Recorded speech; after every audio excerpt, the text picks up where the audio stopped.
எனது அன்பிற்குரிய மக்கள் தொடர்பாளர் கோவிந்தராஜ் அவர்களுக்கு நான் தாங்கள் அறிந்ததே இங்கு நெய்வேலிக்கு அருகே ஒரு படப்பிடிப்பிலே உள்ளேன். காலையிலிருந்து தொலைபேசியில் என்னை நூற்றுக்கணக்கான பேர்கள் தொடர்பு கொண்டார்கள். இதுபோன்ற ஒரு அரசியல்வாதி என்ற பெயரில் ஒரு ஈனத்தனமான, கேவலமான, அருவருக்கத்தக்க வகையிலே என் திரைத்துறையில் உள்ள சக நடிகர்களை, சகோதரிகளை, என் பெண் குடும்பத்தாரை, எனது துறையில் உள்ளவர்கள் யார் குறை கூறினாலும் அது எங்களையும் சாரும். ஆண் வர்க்கத்திற்கும் அதில் பங்குண்டு. நான் முன்பே பலமுறை சொல்லி இருக்கிறேன். அந்த அருவருக்கத்தக்க வகையில் பேசிய நபர் மிகவும் வருத்தப்பட வேண்டும். தவறு செய்திருக்கிறார். இந்த மாநிலத்திலே திரைத்துறையும் அரசியல்வாதிகளும் ஒருவரோடு ஒருவர் ஒரு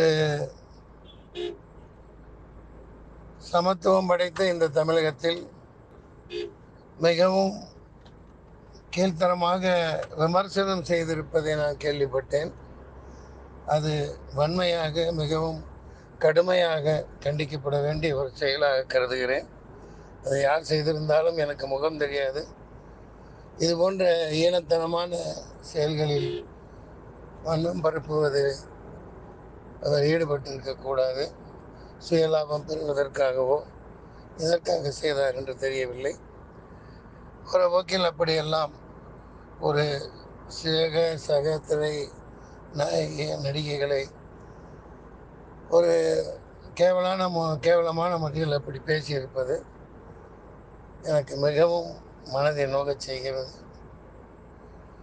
இது சாதாரண வாழ்க்கையில் இவ்வளவு வளர்ந்துள்ள தன்மானமிக்க ஒரு மானத்தோடும் கௌரவத்தோடும் நடத்தப்படுகிற நடிகைகளை நாங்கள் நடத்தி கொண்டிருக்கிற இந்த நமது சமுதாயத்தின் ஊடே இது போன்ற பேச்சுக்கள் மிகவும் ஆபத்தானவை, அருவருக்கத்தக்கவை, நம் சமுதாயத்தை பாதிக்கும்.